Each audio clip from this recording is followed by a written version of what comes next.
Welcome to Might Not Talk. It's Tuesday. It's 9 a.m. We're here. We're here. We're live. Dude.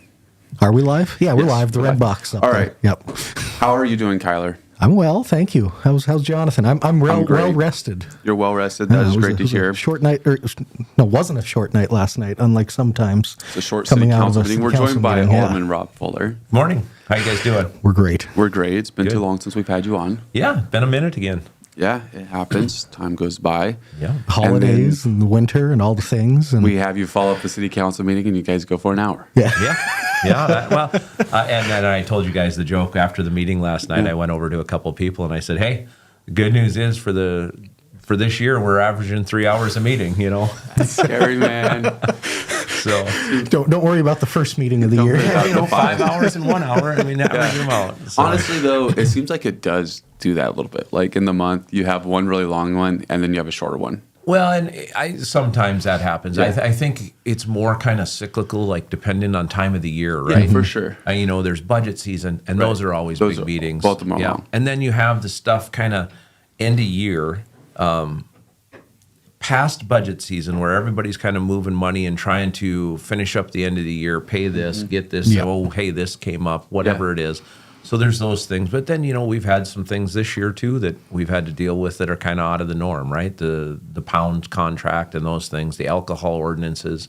Right. You know, so we've added some LPR. stuff to our plate that, you know, needed to be fixed. Yeah, you guys wanted to kick off 2026 with a bang. Exactly. LPR, alcohol ordinance, or the pound ordinance, Yeah. and Sunset Boulevard. It was an exciting first month of city council there. Yeah, well, I'm glad everybody is entertained. I mean, it's I don't know. Some nights you go in there and you're like, oh, you know, this is going to be easy, and it isn't, right? And other nights you go in there with the mindset, oh, this is going to be tougher tonight. You know, we got a lot of things, and it's the opposite. But regardless of whether they're short meetings or long meetings, it's the work that needs to be done in the city. It's the things that a lot of us are hearing the citizens say, hey, we want to see some changes here or some Right. fixes here, and so that's what we're doing. It's fair. Do you think that city council on a Monday night gets better ratings than like TV? Well, if we were on TV, I would say we did. But, you know, like, and I've made this joke, we are must-see TV, right, on Monday nights. Like, For people sure. log in and watch, or they watch after, you know, it's done and over the next Yeah. day or whatever. I think that's fantastic, right? I mean, because if you go prior to the last couple of years, I don't know how much engagement there was because people didn't feel the council was engaged. Yeah. Now the council's engaged. Right. And so people are like, hey, we're here for this. Yeah, and for sure. I think that's fantastic. No, it is. We're certainly here for that. Well, good. I'm glad. I was thankful it was short last night. was. 'Cause first Monday of the month, I always have something on that Monday, and It's true. it was all done before my commitment, so we were good to go. I was sitting there.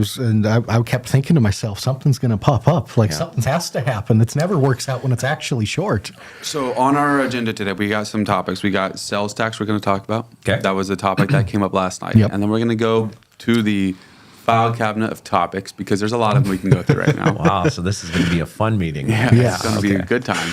We'll Yeah, talk you got about off easy last night. Oh, so, yeah. Not really. If you guys were watching, I picked up my phone. I don't normally grab my phone unless my wife texts me. My son broke his finger last night no. at karate while I'm sitting there. And she's like, we got an issue. And, you know, anyway, so I was like, oh, gosh, I got to get home, you know, and Something. see how he's That's doing the and worst. everything. So Is he all That's good? bad, though. he's good. He broke Okay.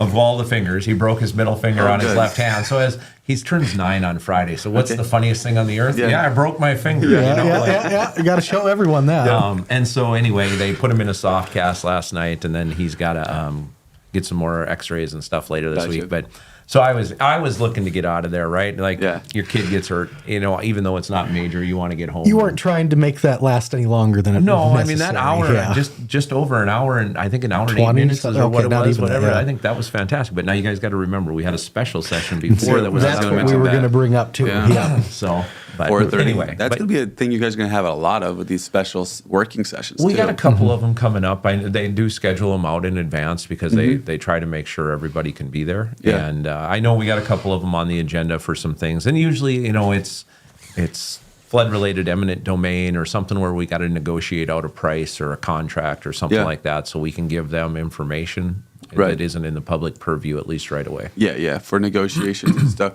The topic of that one was about a Some retention land. pond. Yep. Yeah, on so some North Hill. ponds that are just to the east of Stonebridge Farms up in North Minot, northeast Minot.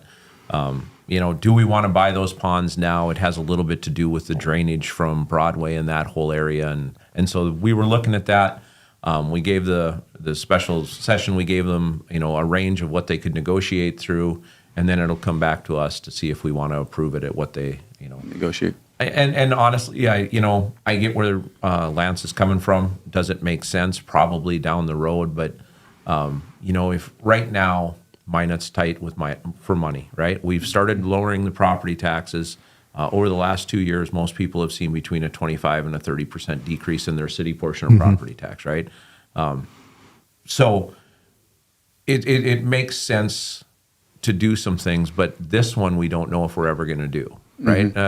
If we would decide to do it down the road, the feds gave us a 5-year permit for the wetlands thing. Okay.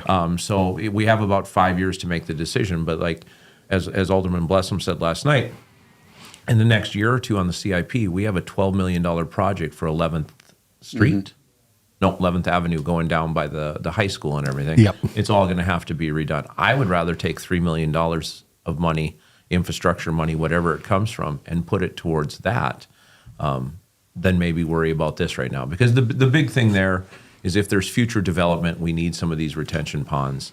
We don't know when the development's going to happen or if it's going to happen. Right. So, I mean, there's the roads that need to be fixed. Yep. It isn't speculative about Right. what's going to happen in the future. So there's a lot of... One thing that was brought up on this, I think, is interesting because it was like a battle of CIPs, whereas this was what was discussed last night. The executive session was part of a previous CIP. Yeah, so it was on the CIP, and I don't know if it was on when we were on or if it was on right before we were on. Yeah. I'd have to go back and look, but it was approved, and it's something they talked about or we've talked about. Mike said he remembered a couple questions, so I think it was something we talked about. And again, and I understand that, but that's the nature of this game. We have to make decisions on what is our biggest priority. 2 years ago, when we talked about that, I don't think we knew that we were going to have to put as much money into the bridge as fast as we were, right? Sure. We didn't know that. There was still thought you had maybe a decade or so left we there. didn't know any of that. And some other things have changed. So as priorities and the different things that need to be done come up in the city of Minot, we have to sometimes adjust where we think we're on this path and then all of a sudden you got to bring it back this way because, that is right now more important than this or vice versa. So... Interesting deal there. So the city does have time then, excuse me, Jonathan, if something were to come back up with that, we'd have, another 4 or 5 years to get into that situation we got the permit. if something really came up with it. And again, it's more what could happen in the future if all the stuff to the northeast is developed and stuff to the north around Ramstead is developed and everything like that. As I asked Lance last night, I said, I don't live in North Minot, so I don't know when that road floods. Sure. How many times has it flooded? And Lance said in his 17 years back in Minot, he remembers Broadway one time for, I think he said a couple hours or a few hours, whatever it was. And the frontage road's a little bit different. Well, to me, that doesn't sound like a huge overarching problem that we have to address right now. So Sure. Do we want to buy the land for whatever price? Let's look at it and see if we can get it for the right price. I mean, thank God it isn't $1 million, right? So, And if not, you can move on. we can move on. Yeah, that's fair. absolutely. One of the interesting things about that was there was a conflict of interest, of course, because one of the aldermen recently purchased some of the land or all the land that was in question. And so that made the executive session even more interesting. Of course, that was the executive session. You can go to the City of Minot's YouTube page and watch it all, the 4:31. Yeah. Then you guys got to the main meeting. Yeah. That was the pretty low-key one, except Yeah. for the sales tax discussion that came back up. Of course, the Park District had a half sales tax that went before the people last June on a special election that lost by 24 or 5 votes. Yeah. just over 20 votes, and now it's coming back to the ballot on a main election. Of course, There was one big difference this year. Because last year one of the big plans they had was for that indoor facility. Sounds like this year coming back with it, that's not at least in any of their immediate plans with this. They want to do a lot more upkeep and not tied to it. Yes, exactly. Yeah, that's probably a better way to put it. freeing money somewhere in the budget, though. So it'll be interesting if that still comes to it, and that's a question we'll ask if we interview somebody from the park board about it. But I think the interesting part is that, it's coming back to the ballot. It's not necessarily city's purview to say, no, you can't do it. It simply has to be run through the city. But kind of like as you hear this coming back, is it something that you see that's good for Minot, using sales tax dollars for property tax relief kind of? Well, it's a really a double-edged sword, right? Like Alderman Blessum was saying last night, when you move to a consumption tax, which is what sales tax is, it hurts the people that make the least money the most, right? Because they have to start making choices. Maybe they're going to pay that extra half cent, which again, I get it. A half cent isn't a ton, but for somebody that is living below the poverty line or around the poverty line, that all those dollars count, every single one of them. So that's part of it. But, and I will say this, and I had this conversation when I met with the park board last week. For the majority of people in Minot, North Dakota, and I'm going to use my specific example. Last year, I paid $1,337 to the park district as part of my property tax. Okay, if this were to go through, if we vote for it and it goes through, my property tax will come down 40%. So I think that's roughly $512, give or take. So I'll save about $512 a year on that portion. Now, in order for me to eat into that discount, I would have to spend $51,200 a year on taxable goods in Minot. Now, think about taxable goods. Food is not taxed. No. You know, your cars are only taxed to a certain level, right? A lot of those big major. So you're talking about clothes, maybe alcohol, furniture, computers, stuff like that. How many people spend $30,000 to $50,000 a year on taxable things? I don't think many. So most of them. In Minot, if this were to go through, I think it would save most people some money, right? There would be a savings there that you would recognize. So is it good? Is it bad? I think each person has to sit down and figure that out for themselves. Like if you're somebody who's not paying any property tax at all, a disabled veteran, some of the senior folks, those sort of things, this one doesn't matter to you one way or another, right? You're going to pay maybe a little bit more when you go buy some of those taxable things, but you're not realizing or any gain or anything you're not seeing any direct monetary knockoff so, I mean, from that. It has to be answered for each person, but I would think the majority of people would be able to save some tax each year if they sat down and calculated it out. I think we can expect a higher turnout than the less than 2,000 at last June's. Well, for sure. I mean, last year was a special, and this is a normal primary election, right? And a lot of things happen in the primaries in North Dakota. That's a fact. That's especially this primary. June 9th, that's where all the good elections in Minot are happening. I think the thing that's interesting to me is the discussion came up, and I think it was a really good point made by Alderman Blessum. This isn't necessarily the interesting thing, but a really good point is that, hey, we're getting close to the max amount of sales tax that we can have. So is this, if we were to max out our sales tax, is this one of the ones that we'd want in it? Well, think of it that way, and I think that's a good question. It is. I mean, him and I had a discussion yesterday afternoon, and we were talking about it, and I said, I believe the cap in North Dakota is 8. You can go 3% over the state's 5. Yeah. And so we started looking into it, and absolutely that's it. There's one that's at 8, and that's Bismarck right now. So, yeah, we have to decide. We have a penny left, right? We have a penny left that we could go if we wanted to go to the max. Is this one that we want to use half of that on? Again, me personally, I probably will vote for it because it'll save me money. I know what I don't spend every year, so I mean, I'll probably vote for it. But if it does pass or doesn't pass, it's hard to answer that question. Like, is it one we should use it on?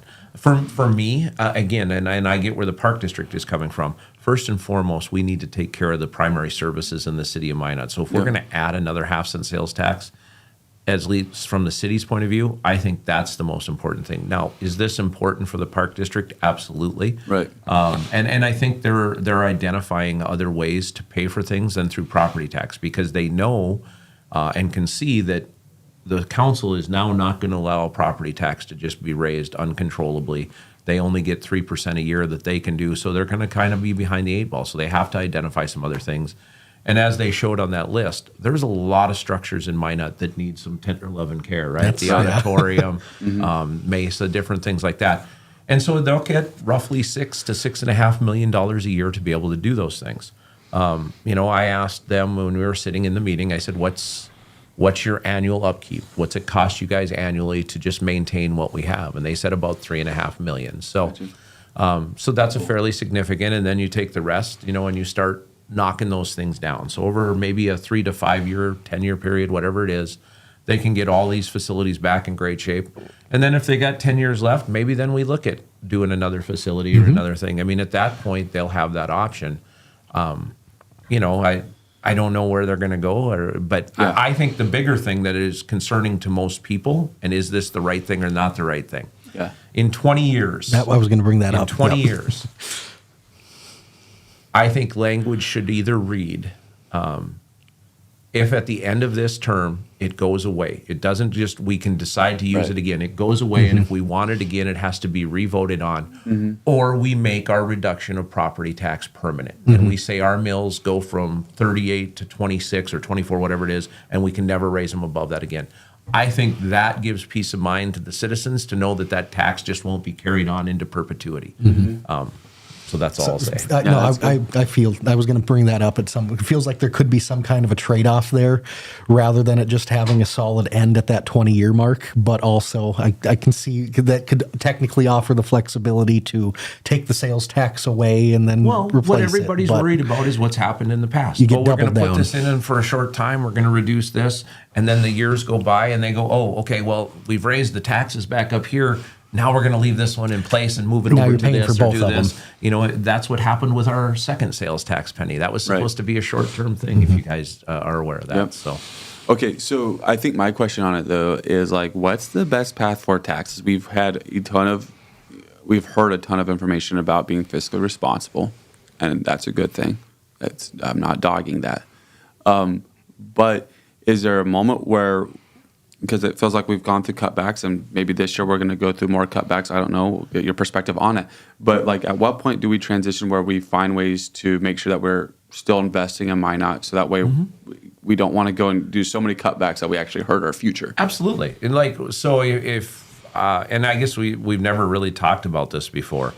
So right now we levy about $20 million a year in property tax. And I have said myself, Alderman Blessum has said himself, that's a comfortable level for the size of our city right now.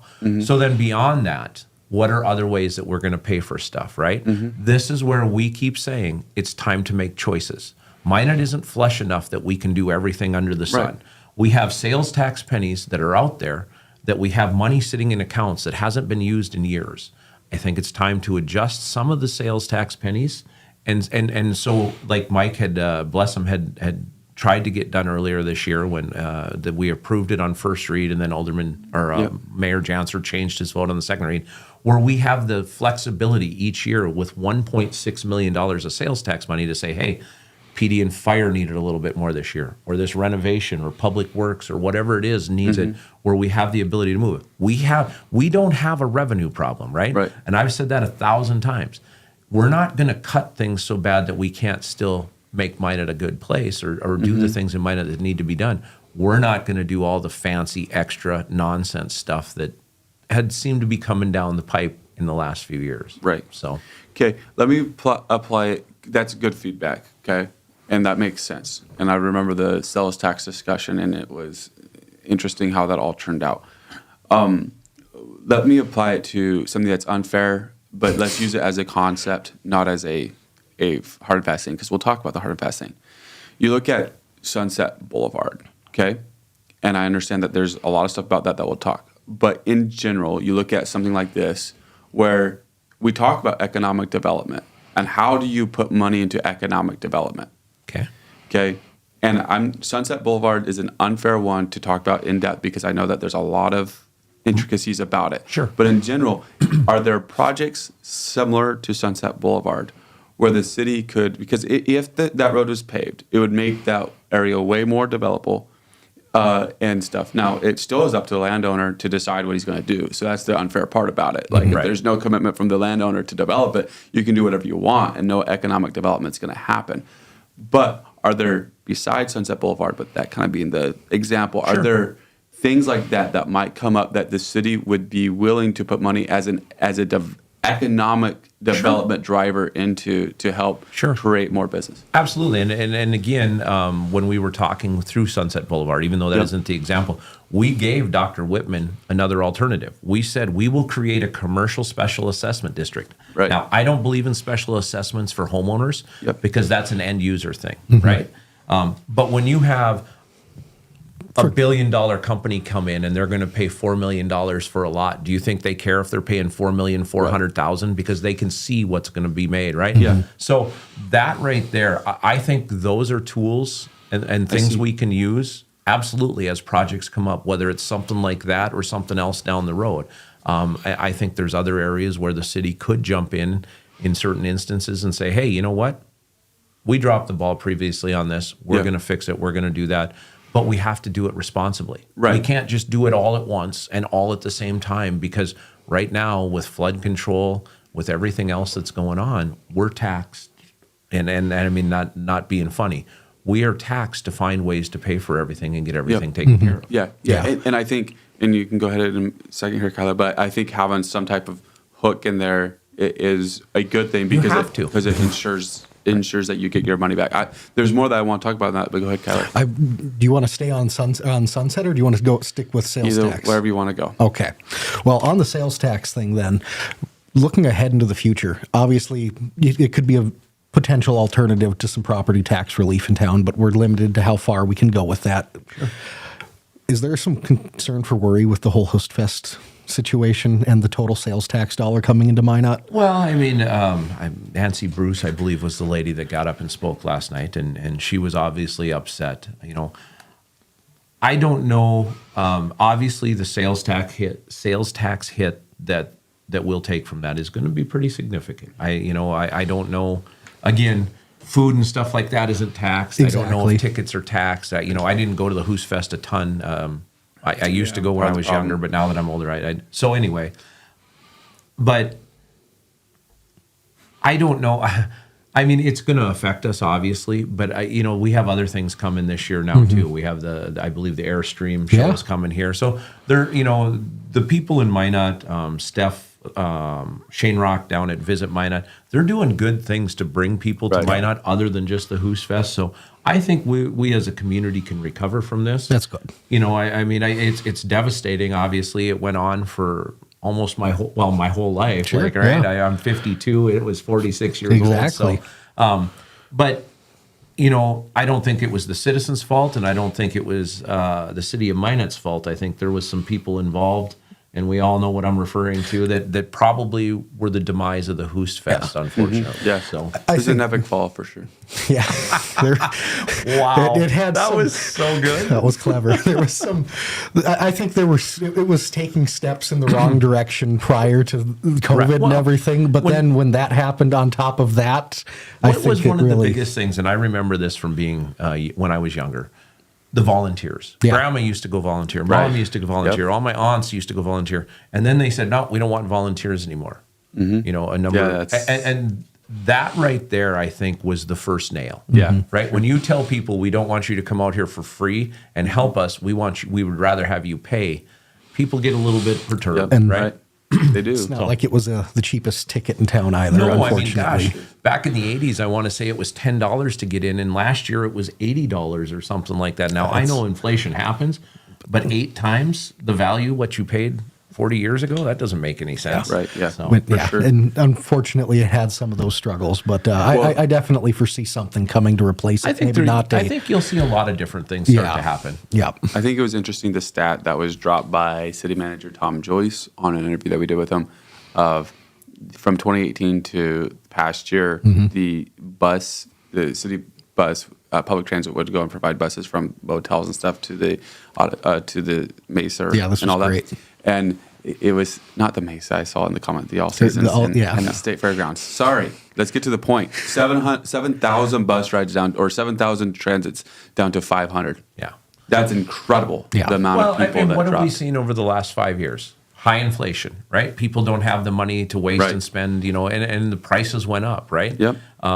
You had a lot of people post-COVID that just don't go do that stuff anymore, right? They don't like being in the crowds or whatever. I mean, people still worry a little bit. So I think there's a lot of dynamics going on there about that. But yeah, I mean, That next it wasn't being promoted the way it had been promoted previously, and so you saw the decline.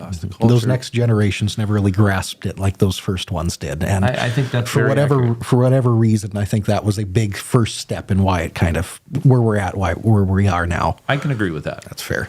All right, we got a couple of comments, then we're going to go to break, and then we're going to talk about some of these other things such as sunset and pound contracts and All the fun stuff. maybe even LPR. Nathan says, just find a loophole talking about property taxes. Example, just raise the value of my house by 10%. That happened last year. But the cap that's imposed by the state is supposed to kind of help with this a little bit. So we saw this a couple times, and I'll just say this: my neighbor, it happened to them. Okay. Okay. This year, there's been areas of Minot where I don't know if like, I think when the city assessor and their crew go out, they do different quadrants, and they can only do so many a year, right? And Yep. they just do that standard rotation. I see.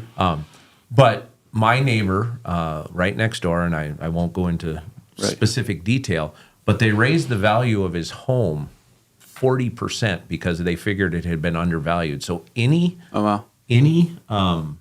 increase or decrease that we gave and the state gave or anything like that was eaten up. Just a wash. I think, and I've suggested this before, I think we need to look at something where it says the city can only raise your taxes so much per year, if it's legal within the Right. state dynamic, right? Yeah. I think we can, because I don't think a 1-year adjustment of 40% Yeah. is really fair, or 30-some%, whatever it was. I don't think that's fair. If you haven't raised the value of that home in 6 years, then when you come yeah. to it, you can do 10% maybe a year, Right. right? And to get it back there. But just these blanket, boom, it's 140,000 more than it was last year. That's incredibly insane in my mind. And see, a system like that feels like a lot more of an actual reform to the property tax system than the Step towards it and, for and sure. again, are we following the letter of the law that they put into place about a 3% increase? Well, sure, we're only doing 3% after we raise your value 25% or whatever the Exactly. number is. That, to me, it takes doesn't the- feel good. Yeah, it takes Yeah. the intent out of It it. does. It does. Why doesn't the park board utilize the auditorium or mesa for concerts or comedians? That's a great question. Someone says if Newtown can do it, Minot certainly can. That's a good question for the park board. Yeah, I know the auditoriums had stuff in the past, but I don't know if the We used to go Mesas to ever- concerts yeah. there all the time when I was a kid. I saw right. two of my very first concerts that weren't fair concerts at the auditorium. Yeah. So. And I think that's something that it doesn't happen a lot at the fairgrounds either, but it seems like the fairgrounds kind of trumps it because it may be larger capacity or something, or maybe nicer venue. Who I knows? think what you're seeing right now is the All Seasons Arena may be in a little bit better shape Right. than the auditorium is. Gotcha. The community member that got up and spoke last night and talked about, they don't use the auditorium for a lot, right? What do we use it for? A few basketball games every year here and there. Did I see the circus is going to be back at the I auditorium think this they moved year the for the circus first back time? to the in, like- auditorium, because they needed a smaller venue, because they weren't selling out at the Fairgrounds, I or think it was, whatever yeah. So yeah. Yeah, and so the comments continue on that, making sure that these large buildings that we have in Minot, they stay filled with something, especially after the Who's Fest going away. If we're going to put money into them, we absolutely need to utilize them, right? If we're going to go and take tax dollars and we're going to put into them, we need to make sure they're being utilized and that the city of Minot and the residents are seeing something for the tax dollars they're giving. It has to work like that. Yeah. Great points. With that, we'll head to a break. We'll be back in 60 seconds to talk about some more fun stuff. See ya. In the demanding world of oil and gas, precision, safety, and efficiency are non-negotiable. Unmanned operator drone services revolutionizes how you monitor, inspect, and manage your operations. With cutting-edge technology and expert operators, we deliver real-time data, detailed reports, and actionable insights for our valuable clients. Why risk the safety of your team or waste precious time? Our drones access even the most challenging areas with ease, reducing downtime and enhancing safety across your sites. We take the guesswork out of your projects by offering LiDAR, mapping, and inspection services so that your projects stay safe, on budget, and on time. Unmanned operator drone services, where technology meets safety, precision, and efficiency. Contact us today to elevate your operations. Yes, pun intended.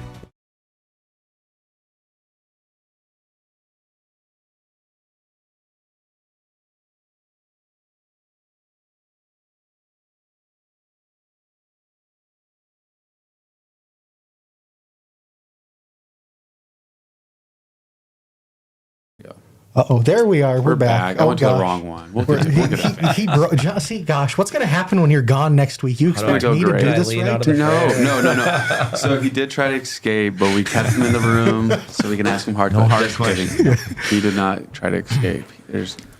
He has no problems answering difficult questions. All right. Terry, if the park board wants a sales tax increase, they need to utilize the facilities we have better. All right. There you go.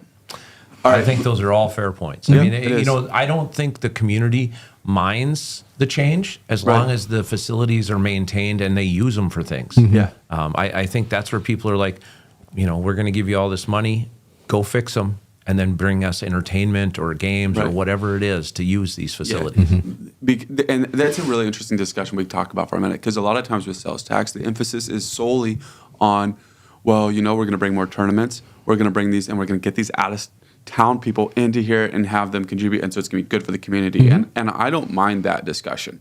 Okay, I don't mind that But argument. that's only a small part of it. Yeah, exactly. That's only a small part the of it. tournament affects all the a basketball weekend. players. Or So all the one person who said something may not care about sports. So Yeah. they'll never go to the auditorium and watch the Right. basketball games. They want to see something else happen there. And this person may want to see something else happen at Mesa or Right. wherever it is, right? I mean, bring multiple things. It isn't just hockey. It isn't just basketball. It isn't just this. Right. Bring Exactly. multiple things. Absolutely. Like Bring rat and poison again, and I'll go just like I did when I was in eighth grade. that'll be fun. you go. I'll be right there with you, Ron. That'll be a good time. At the auditorium with Bret Rat and Michaels and- Poison, the very first concert, we stood right up at the speakers for 3 days afterwards. I couldn't hear. Like I you know, no clue. It was That's great back then, It though. was Yeah. awesome. It was awesome. Okay, there's been some interesting topics that started out just, interesting, and then just like, controversial. Sweet.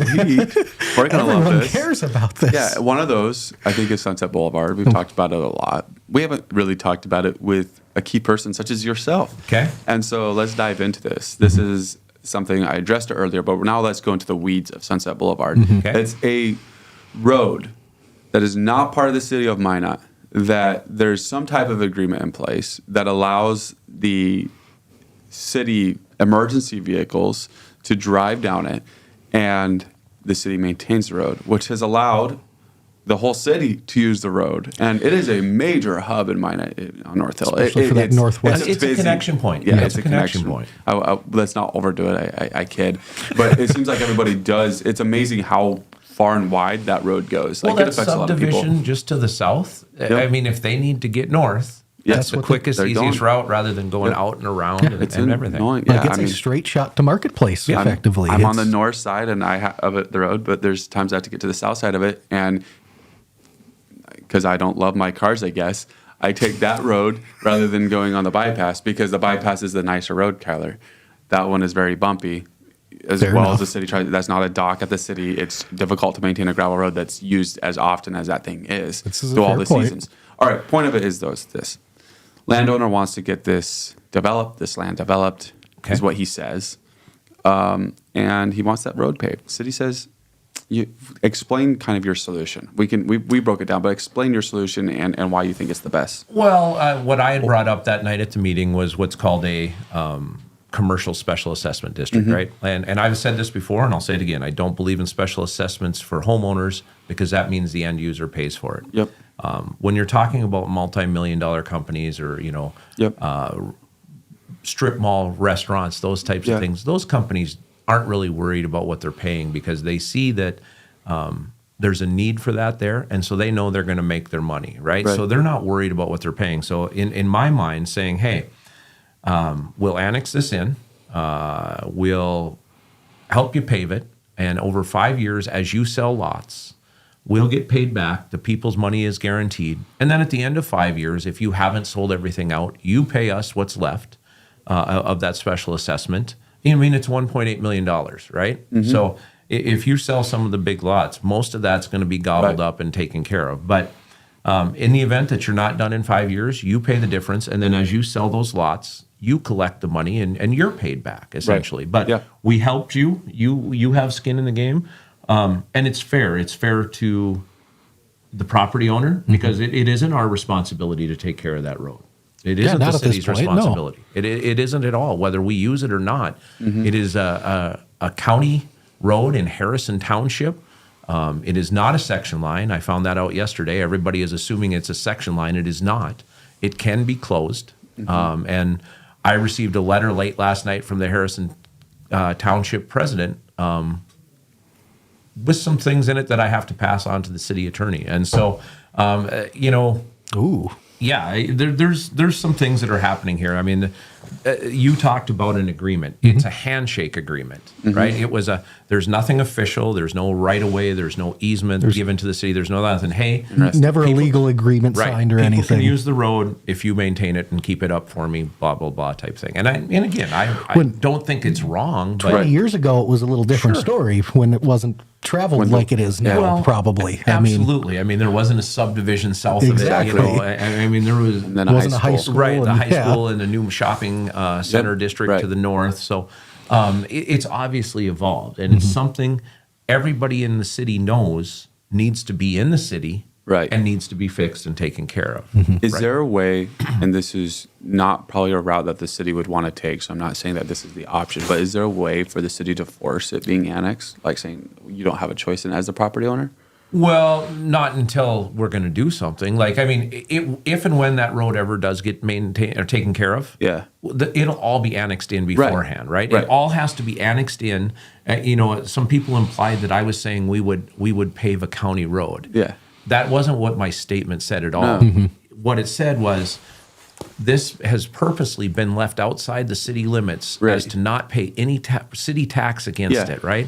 And so all of it would have to be annexed in, replatted, right of way Right. and easement given before anything happens. All of those things would have to happen. Could that annex, and again, I don't think this is the move that would be preferred by any case, but could the city force that annexation without the We owners? could do eminent domain, but And I why don't- wouldn't? yeah, no, I don't Right? think that's the, yeah. Yeah. I okay. mean, I'm not going to Interesting. say, I'm not going to suggest going and buying that property sure. No, so no. we can No. pave a road. No, I don't agree that you guys would, but it's just an interesting deal of the power of the landowner in that situation because really this is no longer on the outskirts of town. 10 years ago, it was sort is of on the in- outskirts, but it's this in is the Minot. heart of North Hill now. Yeah. And it's kind of frustrating. And Well, it's frustrating, and I don't mean to interrupt you. It's frustrating because it should have been taken care of Years 10 to 15 years ago. right. And our council and the people Yeah. on our council made the is wrong true. decision. This is And, true. and I'm sorry, that's just what it is. Yeah. Walmart was going to take care of all of that. They let the guy who was the owner of Marketplace Foods and had just built his new facility, who didn't want any competition, whip up the community and get them all, no, we don't want this, light pollution, sound pollution, blah, blah, blah.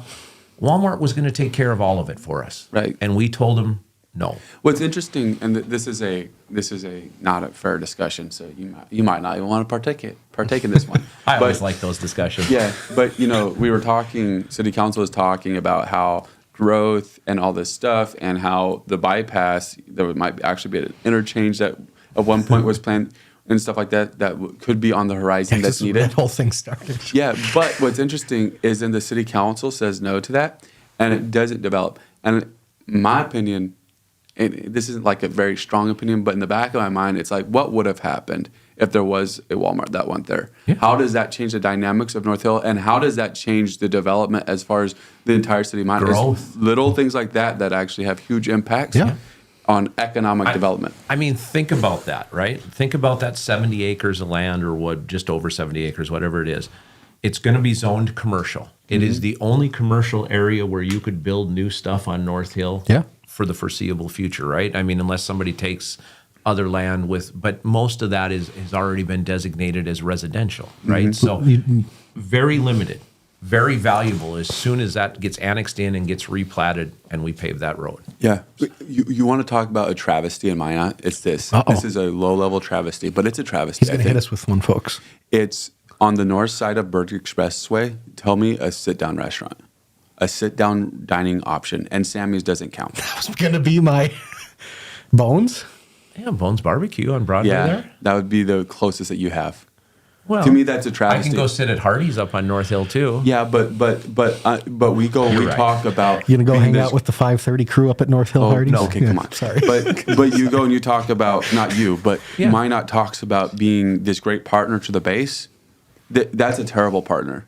That is a terrible partner. Well, again, we have let most development move south, right? Yeah. And we're limited with what we can move Yep. north. But within the boundary of the city of Minot, we don't push people to do things Yeah, up and you north. can't. Well, you can suggest, right? You Right, can say, yeah. hey, this is that and this, and we'd like to see some development. If you want to come to town, we'll help you out in this way. I mean, we could incentivize those things if we Yep. wanted to. Right. But there hasn't been the forethought from the city and previous councils to maybe think about that or worry about it. So yeah. I think we've talked about perception a lot on the show here. I think one thing that has changed is the perception of North Hill. If you look back a few years ago, probably COVID a little before, North Hill was like the armpit of Minot, for lack of better terms for it. And I think things, come to this point in time now, things have changed quite a bit up here on North sure. Hill. There's been a lot of good things that have There happened. have, exactly. That's a fact. We know there's other things coming too and going Exactly. to happen. Properties that have sold and new places that are coming into town and stuff like that are coming up here on North Hill. Yeah. Yeah. Those are big deals. There's a lot of great things that are happening on North Hill. And I'm not. new homes being built in Minot are being built on North Hill right now. there's no lots available in South Minot. Well, and that's yeah. the reason. Yeah. And so there's this process of development or whatever, but it feels like we are behind the eight ball in some of the those other things. A lot of commercial development still happens in the south part of town, and it's the heart of Minot or whatever. And I get that. Yeah. Like you need to make sure, but there's not as much focus on North Hill by development, and it's the perception's changing. I get that. Yeah. But it feels like we're behind a little bit on that. But I mean, 15 years ago, we could have really changed that perception, and we chose not to. Yeah, and You're right. So- Question by Nancy: what about Sam's Club? Why can't we get that here? The residents didn't want Sam's Club at the time. Now do they? We're talking with Sam's, Nancy. We're talking with Sam's. I mean, there's things that are going on. So yeah, hey, hopefully we'll have some news for you in the future. I saw a post online over the weekend, and it's on this line. It made me chuckle. There's a Costco in like Wasilla, Alaska. And I saw a post. Someone shared it. Like, if they can get a Costco, why But can't we've talked I to know. Costco. You know I why? You know why Costco won't come here? It's Bismarck. Because The interstate? their data shows that everybody from Williston, Minot, and Canada are willing to drive to Bismarck. So Yeah. why would they Build an cut off extra their nose one. to spite their face Right. and put one in Minot? But Sam's Club also has that data, Yeah. and they're like, "Hey, let's stick one in Minot, and we'll." Intercept most of that traffic going to Bismarck, and Right. and so that's why they're Yeah. talking. Guess with what? us. The Bismarck area's one's still going to be fine because Yeah, you have it'll be 100,000 people in a couple county areas that are going to be there. For sure. Yeah, you'll get Washburn South. Dickinson. Yeah, Yeah. yeah, I Yeah, get it's- it. I get yeah. it. Yeah. And then Williston will start coming here for that. That'd be a Exactly. huge sales tax driver, especially with Williston getting a Target. You're right. And a And- Taco Bell. Yeah, and people Pizza talk all the Ranch. times about incentives, and I think I brought up one time before, a sales tax rebate for some of these big guys that come in. We don't have to give them property tax. We don't have to say, hey, we'll give you a 5-year abatement or anything. But what we can say is, hey, Sam's Club, you want to come to Minot? Okay, here's what we'll do. For your first 5 years, we'll give you a 20% sales tax rebate. So whatever they sell, they get a portion of it back. And it encourages them to sell more because then they get more back, right? And so, I mean, there's a lot of different things we can do to kind of help get some of that going, but they got to want to come here. Yeah. So there has to be less tax and less regulation. Yeah, for sure. Nancy, there are lots available in South of Minot. South of Minot is fact owners are asking ridiculous prices. But I think a lot of those lots are a high-end development that's out there. Like You're talking Galusha Ranch, Right, yeah, all that stuff, which But is- that's outside the city limits. Yep, It's in the that's 2 right. mile. But I mean, what Yeah. I was meaning Yeah. by my comment is there's no shovel-ready lots, Right. southeast, southwest Minot currently for Yeah. people to build Yeah, on. in right? city limits there. In city Yeah, limits. yeah. So, Yeah. Right, one or two, maybe. I don't know that there are, but maybe we're you not could talking find about a- a development that you can go Yeah. and do. Great. Interesting conversation on Sunset Boulevard. Yeah, any final thoughts on- You think that there will be a solution to this? Well, there'll be a solution, but do you think that the solution, do you think there's any path for it to get paved at this point? Well, I put out that post a couple of weeks ago. One of the council members made a comment at the last meeting, not last night, the one before, that the information put out there, we didn't jump into an agreement. Actually, if you go back and watch the meeting, they directed staff to do was to enter into an agreement with Dr. Whitman to pave Sunset Boulevard and instructed Dave Lakefield to find where the money is going to come from and bring it back to us and let us know. And people are like, well, you know, just because they're going to bring it back and they say this is what it's going to cost, that doesn't mean they'll get approved. If the 4 people that voted to do it in the first place are going to vote to approve the money, it's going to get done. They've already given the go-ahead to start the process, right? Now, will there annexation and all that stuff have to happen beforehand? Of course. That's where a lot of the... I'm going to be honest with you. I'm going to do everything in my power to stop it from happening. I think Dr. Whitman, personally, in my opinion, Dr. Whitman needs to have some skin in the game. He's going to stand to make millions of dollars. And again, I'm not begrudging him that. No, but he has the ability to do that. And so I don't think the citizens of Minot, you know, like the fact that when I asked him that night, you know, you don't want to take the risk, but you want all of your friends, your neighbors, and your previous patients to take that risk. How is that even fair? Like that, to me, I don't mind helping him with like a special assessment district or some other way if we come up with it, but he has to be a part of it. He doesn't just get the benefit and everybody else in town has to pay. I think something about it along those lines that is concerning to me is the idea that the city could do it and then it could be developed over 20 years. It's like, well, that's too long. Like, if we're going to do this, we need to get this done now. Right. I mean, there's nothing. And I don't know what the land will be valued at, but let's just say that 70 acres, when it's done, right? It's been replatted, it's been annexed in, that road has been done. Let's say it's worth $20 million as a whole, right? It's divided up into a number of lots. Well, what's to keep somebody going, hey, I know what it's worth. I'm going to ask $30 million. Yeah. And the lot sells slowly. Right. You know, there's no guarantee that it's going to be done quickly for the citizens in the city to receive some kind of property tax or sales tax income off of it. Yeah. So that's where we have to say as a council, hey, we have to protect the community and the dollars that they've given us in this way. So It's good stuff there. All right. Still a lot more to happen with that. The balls are rolling. I don't think that it'll be the last time you hear about Sunset Boulevard. Got a sneaky feeling you're right there. You got a question, Jonathan? You're looking pretty intent. I'm just kind of going through the comments. I think the next one that we have is the pound contract. But we can go to have any final thoughts on the Sunset, I think it's time to talk about. Is infrastructure in Minot road utilities better suited for commercial growth in one part of Minot versus another part? If Fleet Farm, they opened in Bismarck, wanted to open in Minot, are there more incentives for them to build in the Southwest versus Northwest? I don't believe there's any incentives other than population density, right? Okay. I mean, somebody could build anywhere in Minot. The city doesn't get involved and tell them where they should or shouldn't build. But is it going to be more cheaper, more cost-effective to build in South Minot versus North Minot because of availability of utilities? I don't think so. I mean, there's no utility issues. There's no water, sewer, electric, gas issues in Minot where one area isn't getting what they need versus another.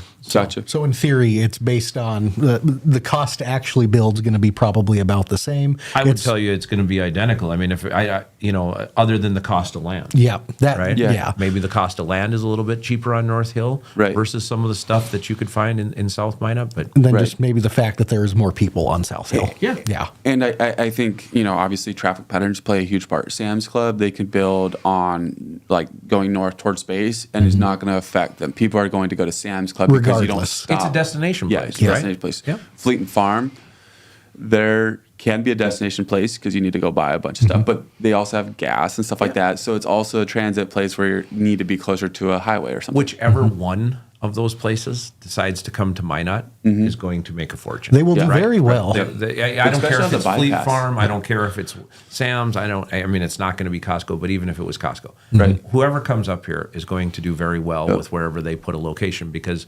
everybody in Minot, rather than driving to Bismarck, will go there. And people from Williston will come over here, all the small towns around us. Yep. Canadians, when they come down, will go there rather than drive to Bismarck. So, all right.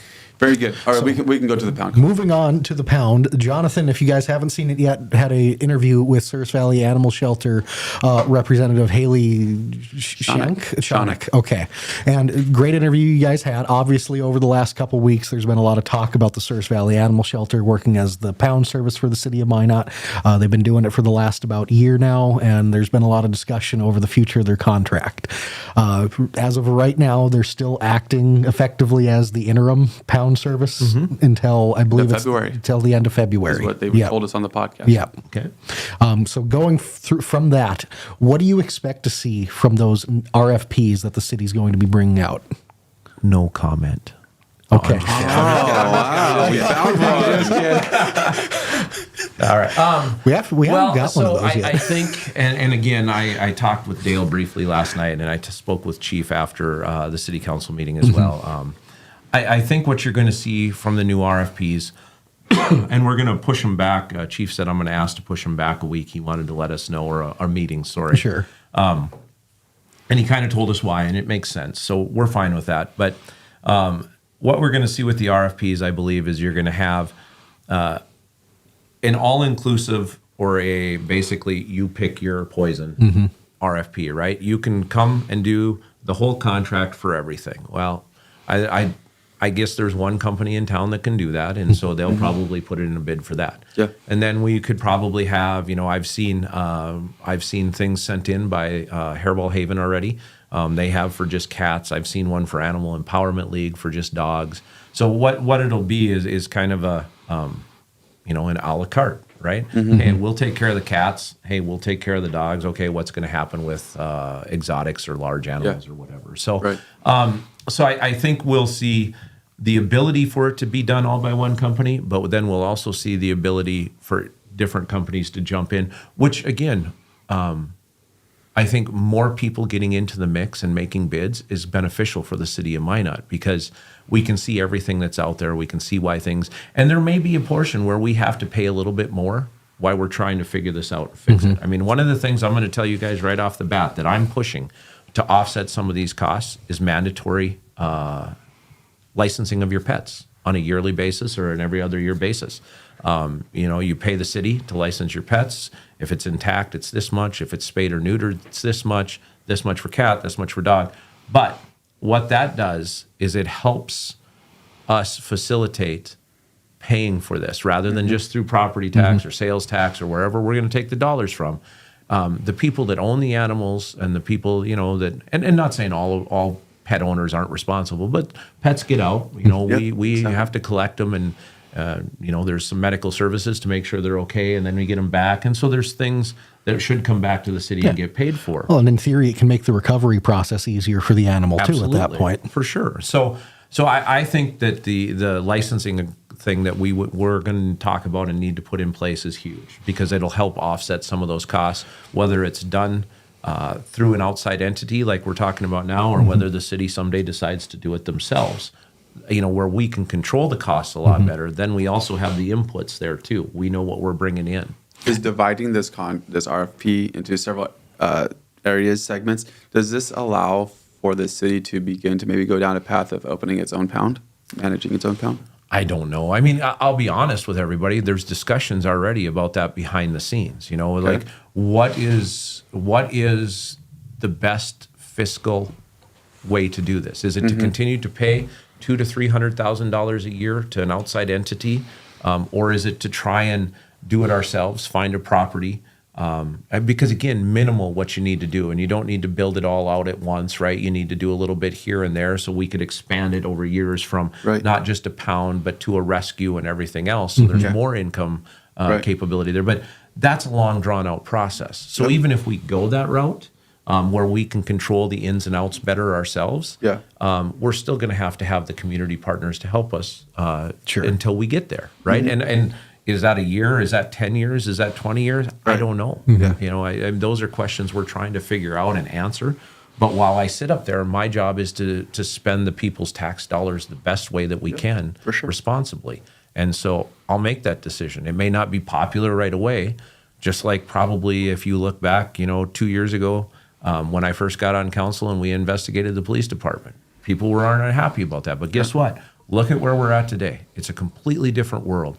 We have 80 officers. We're almost completely full. Chief is well loved. That's their job, though. Like I told him last night, we were sitting there, and I was like, "It's your job to ask. It's my job to say no." That's what it is. And we got to play that game. Yeah, absolutely. That's good. You had a thought you were going to share? You kind of took a little bit of where I was going to go with that there. So that was fair. But it's good to see that at least there is a good process going forward here. And if, something will get worked out, but if not, this at least allows a potential for the door to be open for the city to look at its own services then. Well, I think we would be irresponsible if we didn't look at it, right? for sure. I mean, because if you Gotta explore the option. While there may be a initial bump to get it, if after that we can bring the costs back down, we have the offsets of the licensing and some of the different things that we want to, the chief wants to do, because he did this in Minneapolis. Like this was one of the things he was passionate about and helped set up theirs in Minneapolis. And so he has a very good background with it. I think it's wonderful that we're having this discussion after we hired him last year, because it fits with everything.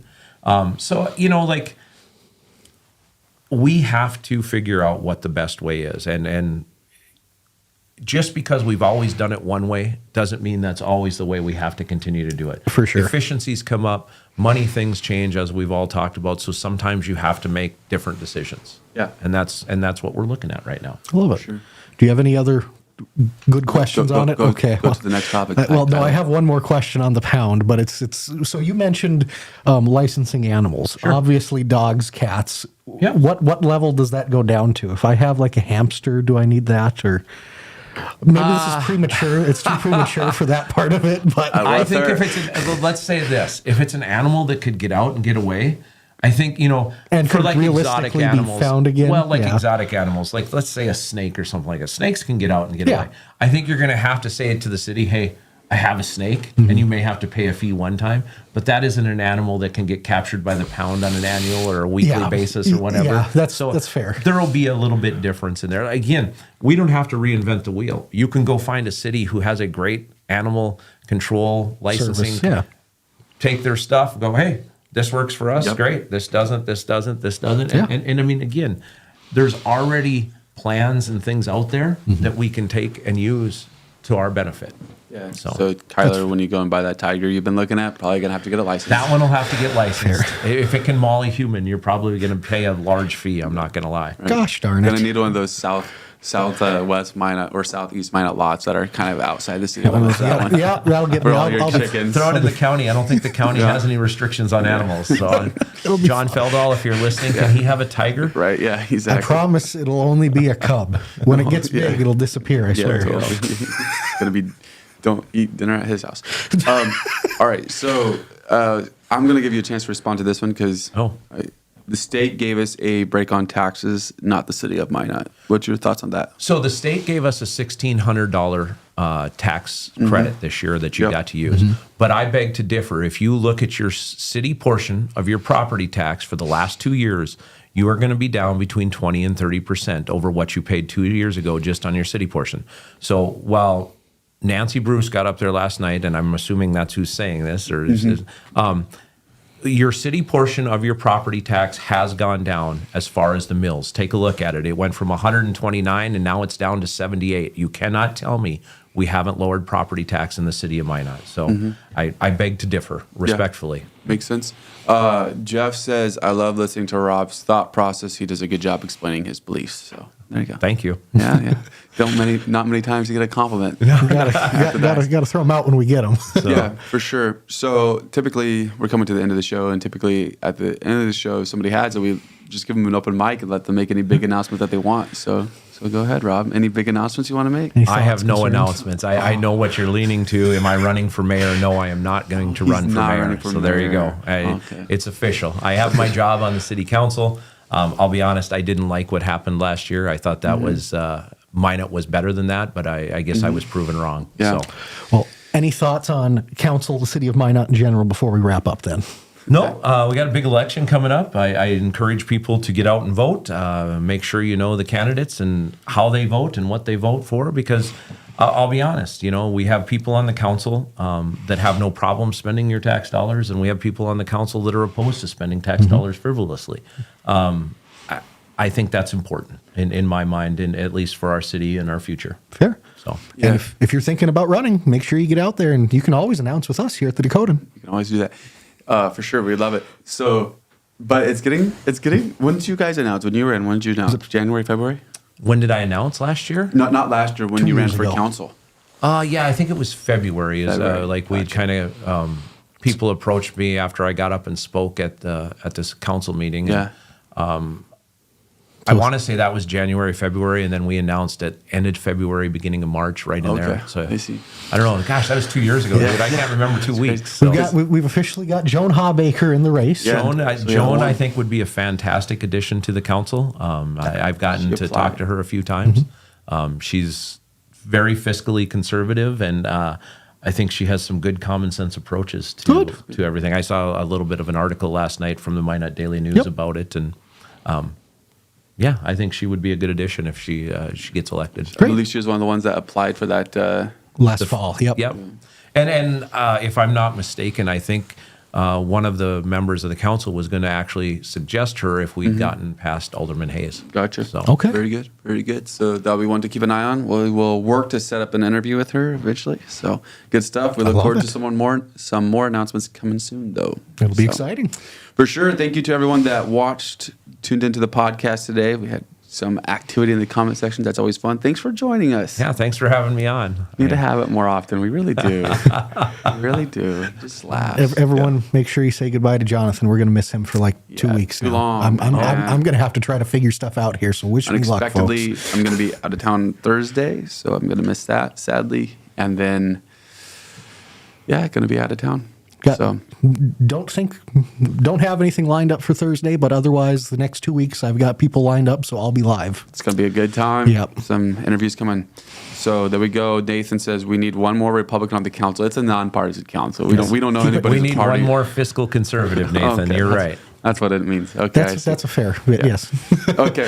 Sounds good. Thank you to everyone for tuning in. You have a great rest of your days. We'll see you the next time we see you.